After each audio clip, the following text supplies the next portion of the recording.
Beri salam. Selamat siang, Pak. Selamat siang semuanya. Silakan duduk. Terima kasih, Pak. Apa kabar semuanya? Baik. Selamat semangat. Masih. Terima kasih untuk kehadirannya hari ini. Jadi sebelum kita lanjut, Pak minta ketua kelas untuk masuk ke depan untuk memimpin kita dalam doa.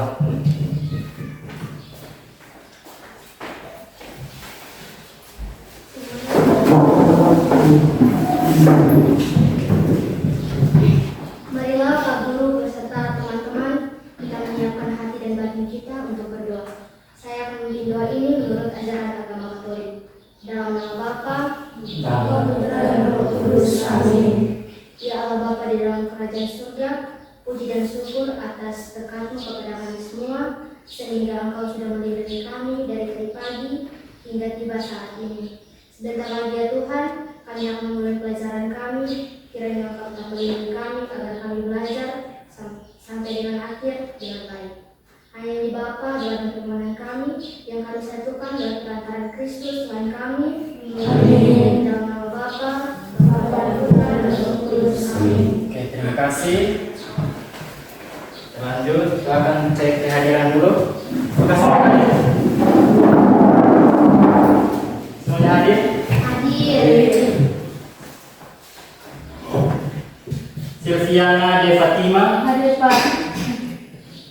Stefanus Crispinus Ulu, Hadir, Pak. Valentinus Rifan Manek, Hadir, Pak. Yosef Semripere. Hadir, Pak. Baik, terima kasih. Sekali lagi selamat pembelajaran kita hari ini. Namun sebelum itu kita awali dengan tepuk fokus supaya kita fokus dalam pembelajaran hari ini. Semua paham? Oke, mulai. Tepuk fokus. Melihat, mendengar, melihat, fokus. Oke, terima ini yaitu tentang puisi. Namun sebelum itu Pak akan membacakan tujuan pembelajaran kita pada hari ini. Jadi tujuan pembelajaran kita pada hari ini adalah mengidentifikasi karakteristik puisi rakyat atau pantun, gurindam, dan syair dengan tepat. Yang kedua, membedakan nilai moral dan struktur kebahasaan antar jenis puisi rakyat melalui proses berpikir kritis. Dan sebelum itu, kita harus tahu dan mengetahui pertama-tama apa arti dari puisi. Oke, Audrey, silakan. Puisi adalah salah satu karya sastra yang menggunakan bahasa yang indah, padat, dan memiliki makna untuk menyampaikan perasaan atau pikiran penulis. Oke, terima kasih Audrey. Ada yang lain? Definisi tentang puisi. Oke, Sylvia, silakan. Puisi lama bukan hanya sekedar kata-kata indah, tetapi berisi nilai kehidupan yang diwariskan dari generasi ke generasi. Oke, terima kasih Sylvia. Oke, jadi setelah mengetahui definisi dari puisi, mari kita bedah lanjut apa itu puisi. Ustaz Bahasa Indonesia, puisi adalah ragam sastra yang bahasanya terikat oleh irama, matra, rima, serta penyusunan larik dan baik. Jadi puisi itu secara umum itu terikat oleh yang namanya irama, matra, rima, serta penyusunan larik dan baik. Irama, matra, rima, serta penyusunan larik dan baik digolongkan dalam inti dari unsur fisik puisi. Kenapa digolongkan dalam inti unsur fisik puisi? Karena tanpa irama, matra, rima, serta penyusunan larik dan baik, puisi itu tidak akan terbentuk. Jadi Pak mau tanya adik-adik sekalian, siapa yang bisa mendefinisikan apa definisi dari Islam? Saya Pak. Oke. Menurut saya, puisi lama adalah puisi yang sudah ada sebelum masuknya bangsa asing ke Indonesia.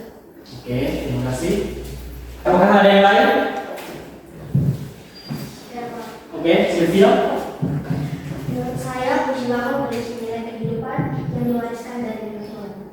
Oke, menurut Sylvia itu adalah nilai kehidupan yang diwariskan oleh nenek moyang. Jadi dua definisi ini, siapa yang bisa menyimpulkan dari dua definisi ini tentang puisi lama? Saya, Pak. Oke.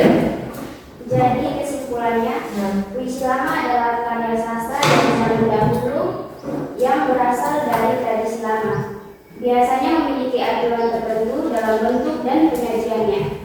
Tidak hanya berisi kata-kata indah, tetapi mengandung nilai-nilai kehidupan yang diwariskan dari generasi ke generasi. Oke.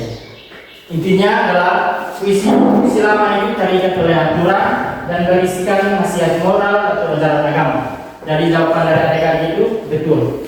Dari kita masuk ke definisi dari puisi lama. Jadi puisi lama itu merupakan puisi yang muncul sebelum masuknya pengaruh kebudayaan Barat. Puisi ini merupakan bagian dari sastra lisan yang disampaikan dari mulut ke mulut, sehingga seringkali bersifat anonim atau tidak diketahui penulisnya. Jadi jauh sebelum bangsa penjajah datang menjajah Indonesia, puisi lama sudah ada sejak dulu. Oke? Dari sini semuanya paham? Lanjut. Mari kita bedah ciri-ciri dari puisi lama ya. Jadi ciri-ciri puisi lama itu yang pertama terikat oleh aturan. Jadi puisi lama itu jumlah kata dalam satu baris dan memiliki jumlah baris dalam satu bait, persajakan atau rima dan irama. Jadi puisi lama yang dinamakan puisi lama itu terikat oleh aturan, ya tidak bebas ya. Dan yang kedua adalah statis. Statis itu bentuknya cenderung tetap dan tidak banyak berubah seiring waktu.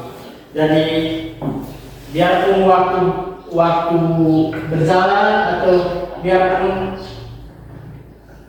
seiring jalannya waktu juga puisi lama tetap sama ya. Dan yang ketiga adalah istana sentris atau didaktis. Jadi puisi lama itu sering bercerita tentang kehidupan istana, nasihat moral atau ajaran agama. Yang keempat adalah anonim. Jadi puisi lama itu penulisnya biasanya tidak dicantumkan karena merupakan milik komunal atau masyarakat. Oke, sebelum kita lanjut, tadi kita sudah mempelajari atau mengetahui definisi dari puisi lama. Menurut KBBI juga pengertian tentang puisi, jenis-jenis puisi lama. Siapa yang tahu jenis-jenis dari puisi lama? Saya, Oke. ada pantun, syair, dan gurindam. Oke, betul sekali. Jadi jenis-jenis puisi lama itu meliputi satu pantun, yang kedua syair, yang ketiga gurindam, ada pula seloka, ada juga mantra, dan ada juga karmina ya. Dari hari ini kita akan membedah tiga jenis puisi lama yakni pantun, syair, dan gurindam. Jadi kita akan memainkan ice breaking, jika dan maka. Oke, semua sudah siap? Siap. Jadi mulai dari kelompok mana? Kami, Pak. Oke, mulai duluan. Jika mendung belum tentu hujan, maka yang langit belum tentu balikan. Asik. Oke, lanjut. Kami, Pak. Oke, Sylvia. Jika sendiri itu tidak baik,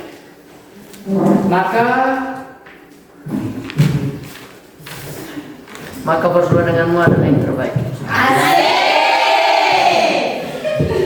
Jadi gurindam itu isinya berisikan dua baris saja ya dibandingkan dengan pantun. Kalau pantun berisi berapa baris? 4 baris. Baris. Sedangkan gurindam 2 baris. Oke. Jadi gurindam juga media untuk menyampaikan nasihat atau filosofi hidup. Gurindam itu seperti titipan wijat versi 2 baris zaman dulu dan tidak basa-basi seperti pantun. Kalau pantun itu basa-basi kalau berendam itu dia langsung ke inti ya. Jadi ciri-ciri dari berendam itu mempunyai 2 baris berbalik bersajak AA. Baris pertama adalah sebab atau persoalan, sedangkan baris kedua adalah akibat atau jawaban. Jadi rima AA bunyi akhir baris 1 sama dengan bunyi akhir baris yang kedua. Coba salah satu dari adik-adik bisa bacakan contoh dari Gurinda. Oke. Kurang pikir, kurang siasat, tentu dirimu kelak sesat. Betul. Jadi ini adalah salah satu contoh dari Gurinda. Jenis puisi lama yang berikut adalah syair. Syair berasal dari Arab, biasanya digunakan untuk menceritakan kisah yang panjang atau teologis. Jadi syair itu adalah puisi lama Melayu yang isinya semuanya tentang cerita. Dan menurut KBBI atau Kamus Besar Bahasa Indonesia, syair adalah puisi lama yang tiap baitnya terdiri atas 4 lari yang berakhir dengan bunyi yang sama. Jadi syair itu ciri-cirinya memiliki 4 baris berbait. Semua barisnya adalah isi dan bersajak AA. Kita lanjut, yaitu pertanyaan refleksi untuk kita semua ya. Jadi jika hari ini puisi rakyat tidak ada lagi, apa yang hilang dari cara nenek moyang kita menyampaikan nasihat? Jadi ini adalah pertanyaan refleksi untuk adik-adik semua. Jadi pulang sampai rumah tolong refleksikan ya. Jadi kita masuk kepada kesimpulan. Jadi kesimpulan dari puisi lama itu adalah karya sastra yang tradisional yang lahir dan berkembang dalam masyarakat sebelum mendapat pengaruh barat. Karakteristik utamanya adalah anonim, terikat aturan, statis, penyebaran secara lisan dan anonim. Jenis-jenis puisi lama yakni gurindam, pantun, syair, dan masih ada lagi yaitu karmina, mantra, dan sloka yang akan kita bahas di minggu depan ya. Dan puisi lama adalah cerminan kekayaan budaya masa lampau yang mengutamakan keselarasan bentuk dan kedalaman makna. Meskipun terkesan kaku, aturan-aturan di dalamnya justru menciptakan estetika bunyi yang khas dan kesannya mudah. Ya, jadi dari kesimpulan ini kita paham ya apa pengertian dari puisi lama. Jadi begitu ya adik-adik. Jadi pada panggung terakhir untuk adik-adik, jalan-jalan ke Balikpapan, lihat nona berbaris-baris, mohon maaf lahir dan batin, terima kasih nyong nona manis.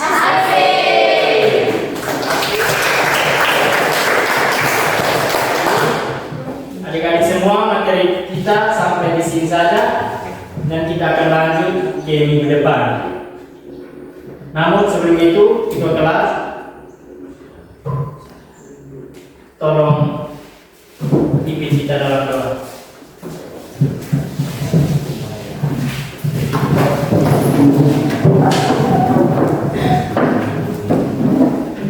Bapak Ibu dan teman-teman, marilah kita berdoa dalam nama Bapa, dan Kudus. Amin. Ya Tuhan, terima kasih karena penyertaan-Mu kepada kami semua, sehingga kami melaksanakan pelajaran ini dengan baik. Sebentar lagi ya Tuhan, kami akan pulang ke rumah masing-masing. Kiranya Tuhan melindungi kami. Hanya ini Tuhan doa dan permohonan kami yang kami satukan lewat perantaraan Kristus Tuhan kami. Amin. Dalam nama Bapa, dan Kudus. Amin. Terima kasih.